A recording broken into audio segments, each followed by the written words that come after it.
Welcome to நாமும் நலன். இன்னைக்கு நான் காளான் குருமா செஞ்சிருக்கேன். இது இட்லி, தோசை, சப்பாத்தி எல்லாருக்கும் சூப்பரா இருக்கும். வாங்க எப்படி செய்யறதுன்னு பார்ப்போம். தேங்காய் துருவல், அதாவது ஒரு தேங்காயில ஒரு பாதி தேங்காய், சின்ன தேங்காயில ஒரு பாதி தேங்காய், அதை தான் துருவி வச்சிருக்கேன். இது ஒரு 3 ஸ்பூன் பொட்டுக்கடலை. இது ரெண்டையும் நான் அரைக்கிறதுக்காக இது போடுறேன்.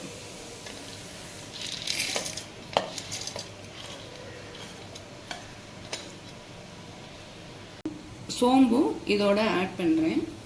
இதை கொஞ்சம் நல்லா வலுவலுன்னு அரைச்சிக்கணும். ரீஃபைண்ட் ஆயிலில் ஒரு 4 ஸ்பூன் வர்ற மாதிரி இப்படி ஊற்றிக்கிறேன். அதுக்கப்புறம் பட்டை, கிராம்பு, அன்னாசிப்பூ, கருவேப்பிலை, ஏலக்காய் தாளிக்கிறதுக்கு இதெல்லாம் போடுறேன்.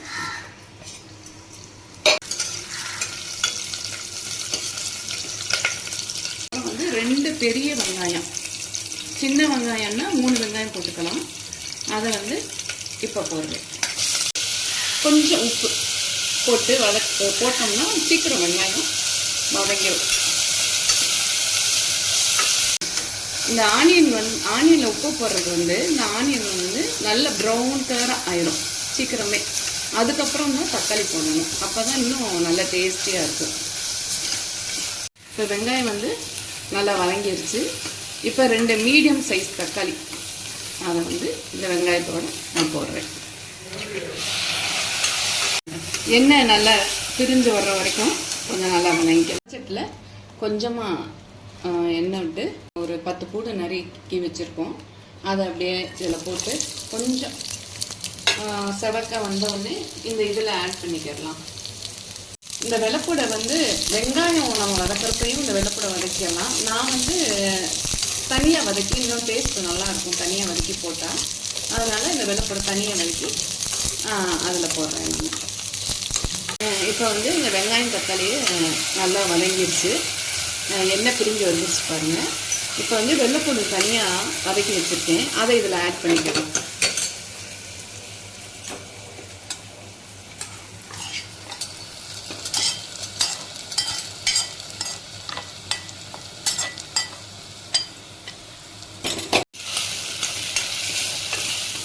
இப்போ பொடி போடலாம். மஞ்சள் பொடி 1/2 ஸ்பூன், தனி மிளகாப்பொடி 1 ஸ்பூன், மல்லிப்பொடி 2 ஸ்பூன், கிண்டி விட்டுருவோம். பொடி எல்லா பொடியும் நல்லா வெங்காயம் தக்காளி வெள்ளைப்பூடில் கலந்துடணும் அப்படியே.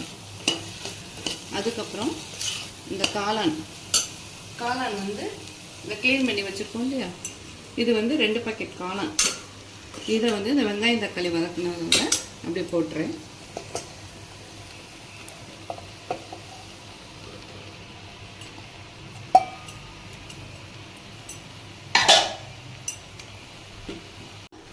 இந்த காளான், இந்த வெங்காயம் தக்காளி வெள்ளைப்பூடு எல்லாமே நல்லா மிக்ஸ் பண்ணிக்கணும், கலந்துடணும். இப்போ கொஞ்சம் சால்ட்டு கொஞ்சம் போட்டுக்கலாம்.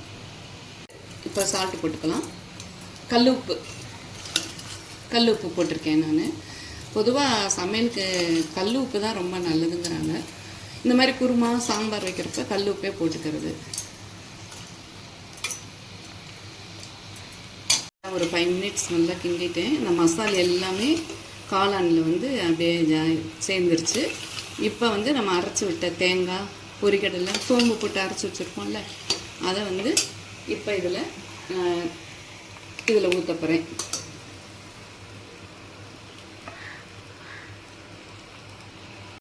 பொரிகடலை போட்டிருக்கனால அந்த குழம்பே கொஞ்சம் நல்ல கொலன்னு வரும், நல்லா வரும்.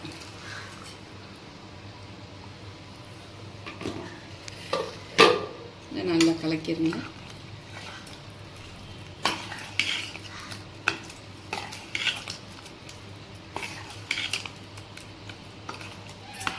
பார்க்க நல்லா இருக்குல்ல. இதுதான் நீ ஒரு சவுண்டு குக்கரில் ஒரு சவுண்டு வந்தோடனே ஆஃப் பண்ணிடலாம்.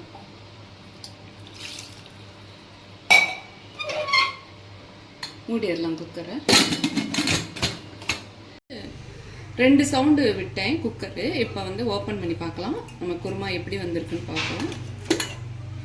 பாருங்கள், பார்க்கவே ரொம்ப நல்லா இருக்குது, சூப்பராக இருக்குது.